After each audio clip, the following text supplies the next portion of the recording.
I'd get on the tube and there'd be all these men in bowler hats and suits sitting down reading the Financial Times or the Times and never looking at anybody, and I felt completely invisible.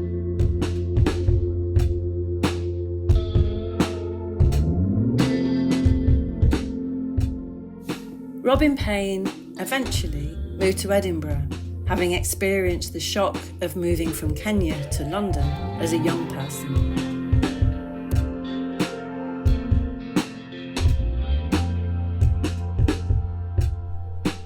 This is Writer's Mosaic, What We Leave We Carry, the series that tells the true life stories of migration to the UK.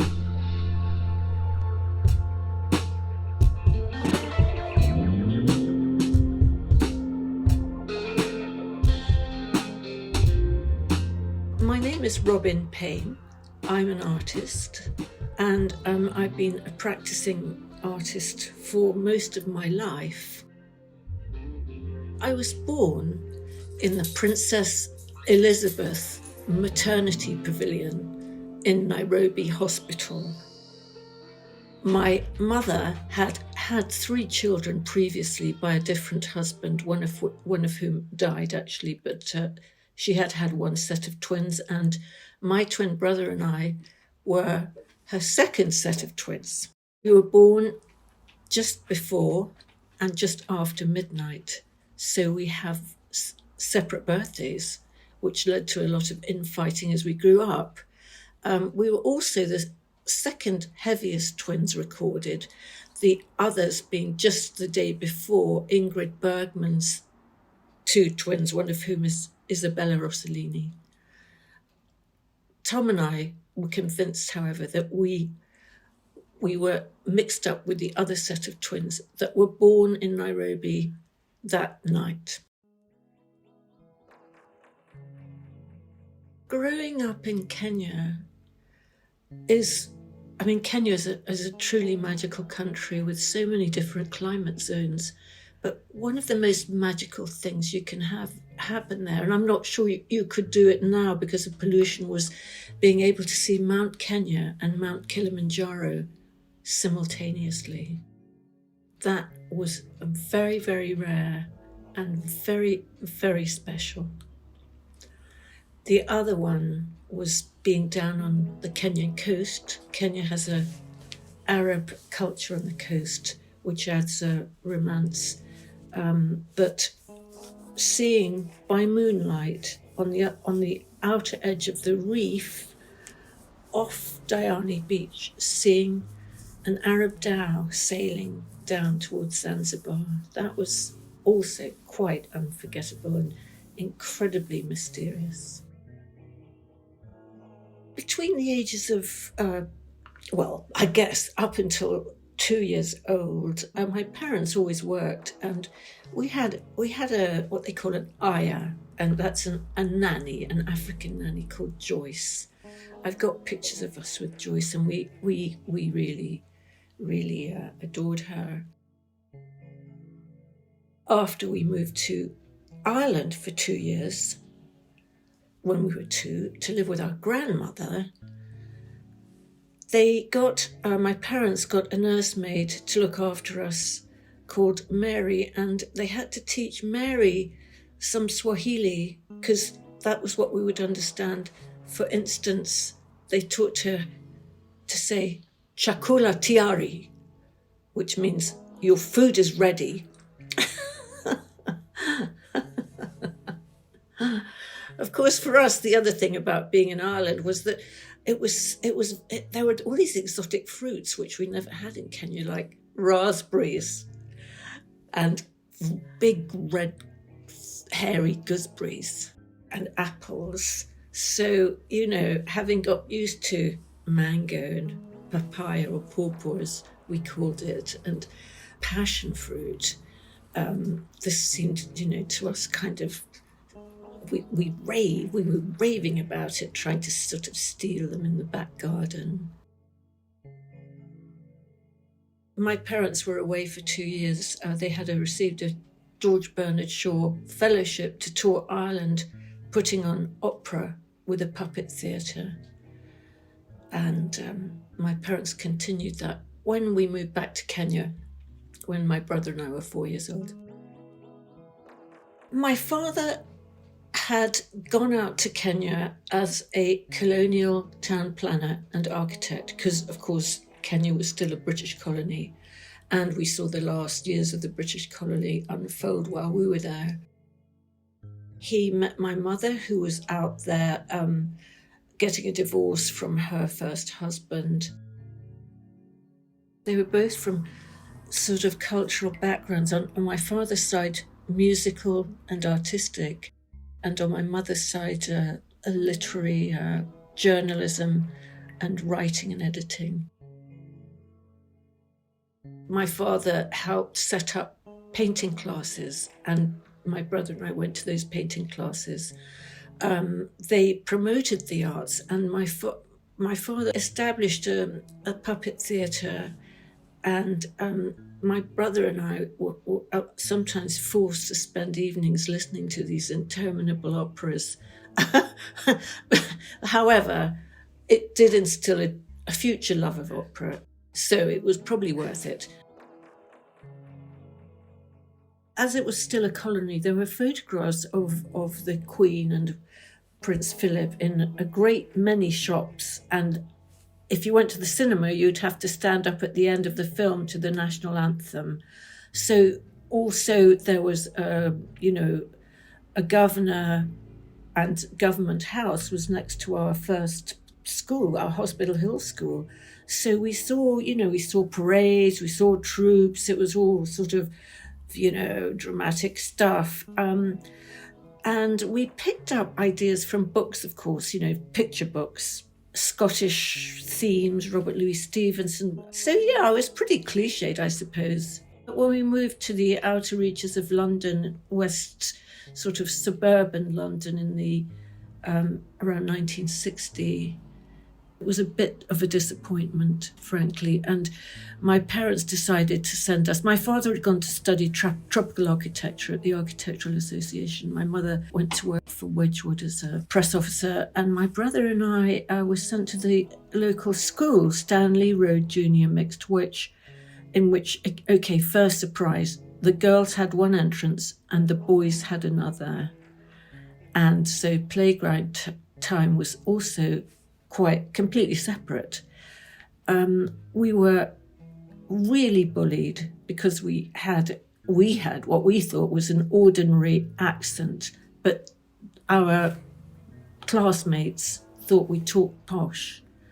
And we got bullied a lot about that. The fact that we said we came from Africa, their idea of Africa was like the darkest Africa, the Africa of Tarzan.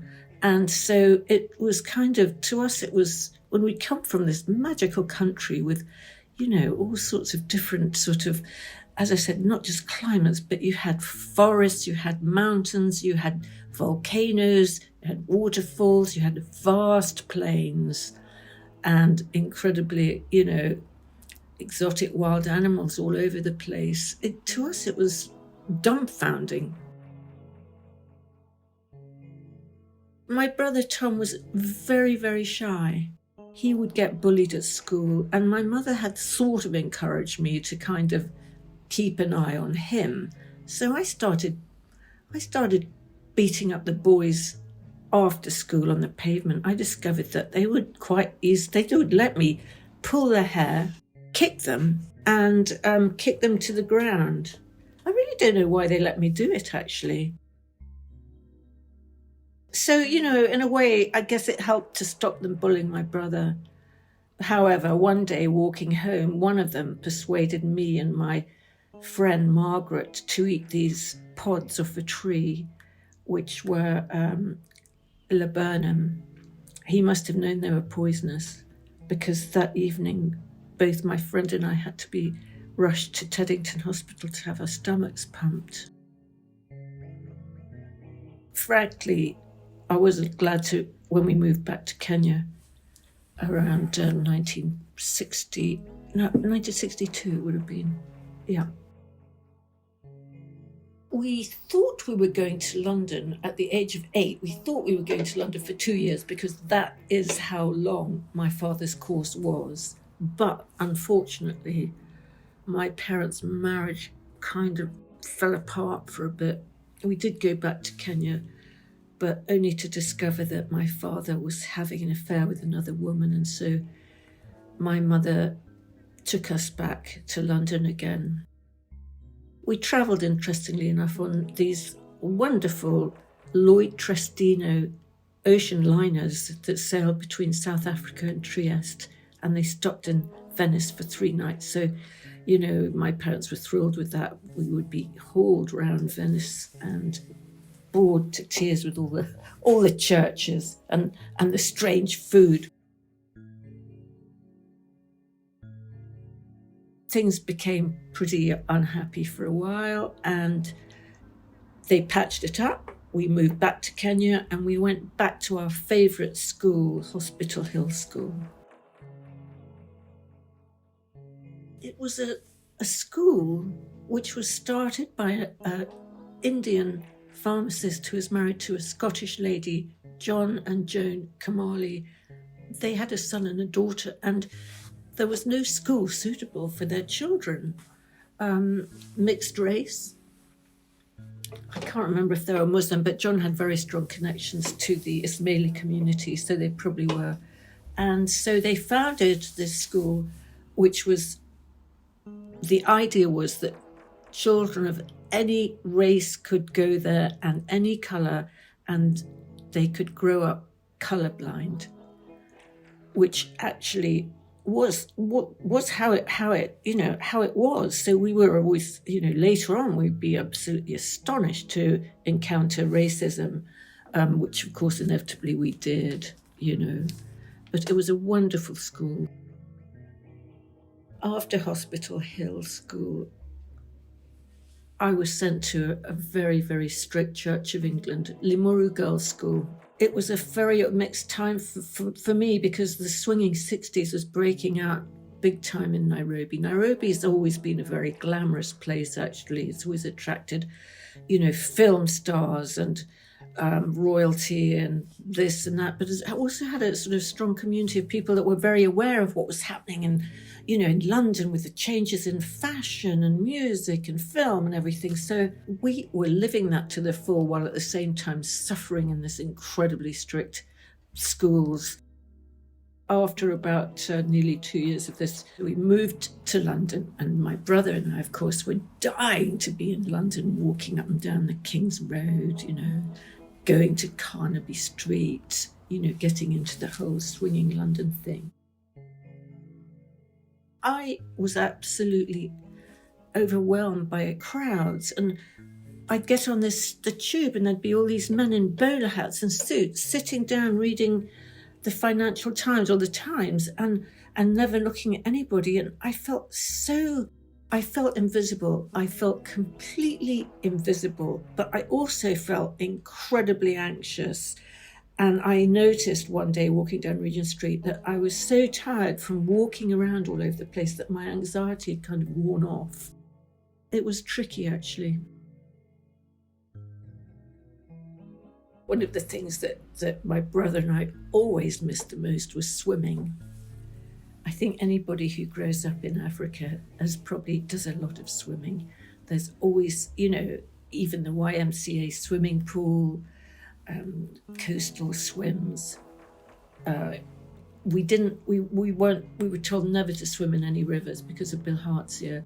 We swam in the odd Lake Naivasha, but there'd be leeches, so again there were dangers, but swimming was the thing I think we really missed the most. And everywhere we ever went, the first thing we wanted to know was, is there a swimming pool? Can we swim? One of the things we bought was we found a spider. We found a big spider down a hole, and it was dead actually, but we were told it was a black widow spider, and we bought it in a matchbox to sort of show people, maybe possibly to frighten people with.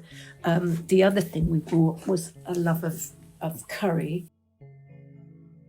Nairobi had a large Asian population, They were the carpenters, the mechanics. They ran a lot of the shops and building construction and so on. And there was nothing. I've never found anything as delicious as the curries that we could buy or get in Nairobi. So we bought that with us. My brother Tom found that he could play a trick on his schoolmates at this Stanley Road Junior School by offering them a teaspoon of powder and telling them if they ate it, it would make them run around and want to drink a lot. And this, of course, was pure chili powder.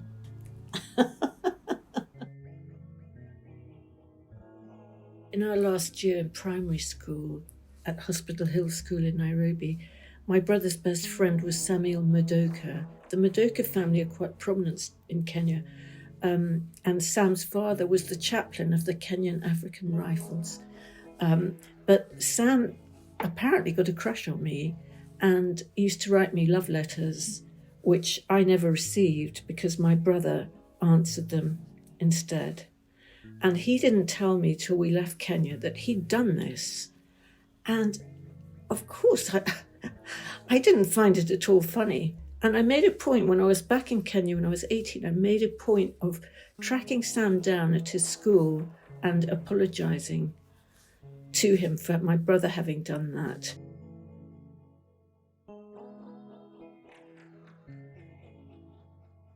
I used to go to art classes after I left school quite early, actually, but I studied privately for my O&A levels, and I used to go to the City Lit in London to do life drawing and also to do painting classes.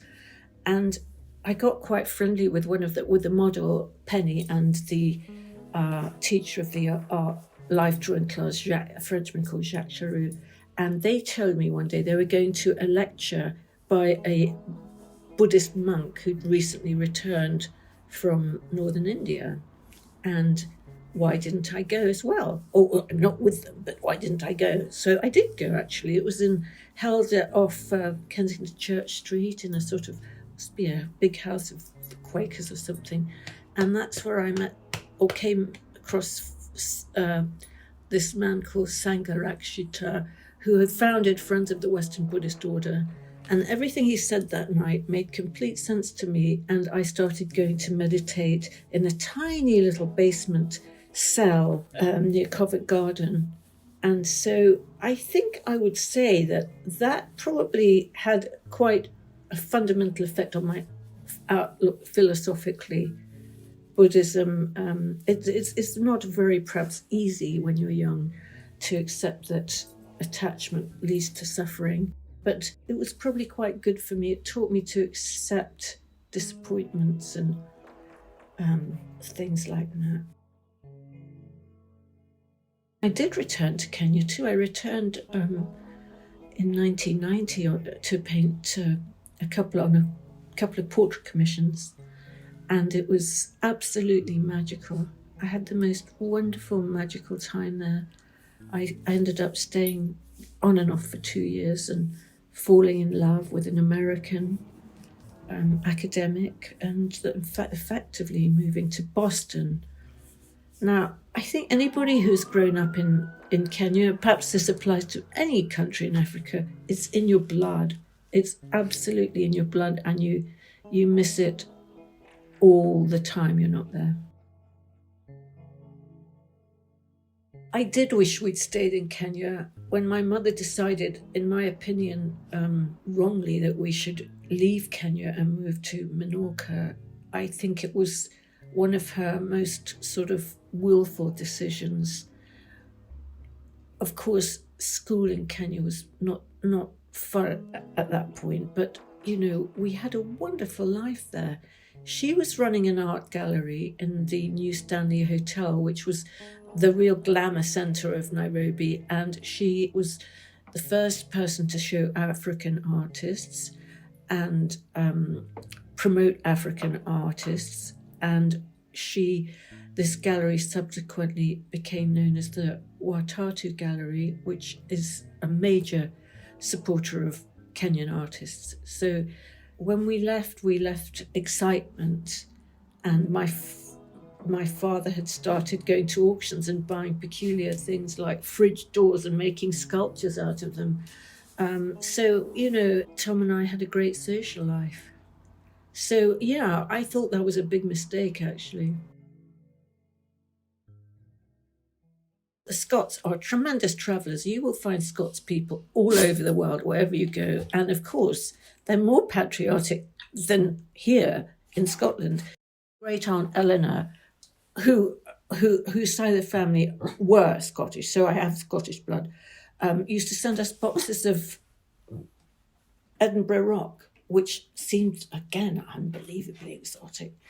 And it had sort of pictures of Edinburgh on it. So there was a romantic draw to Scotland. But the reason I actually moved to Scotland was to study, because when I went back to Kenya at the age of 18, I actually went to live with two Scottish artists out in Machakos. They were school teachers there, but they set me up on a daily regime of drawing and painting exercises, and I learned so much from them. I thought I should go to a Scottish art school.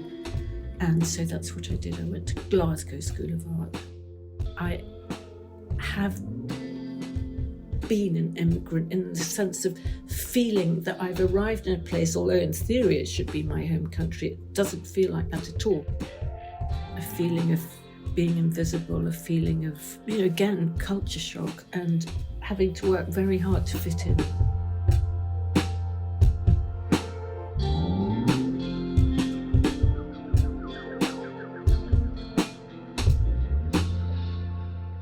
Robin Paine was talking to Clementine Burnley.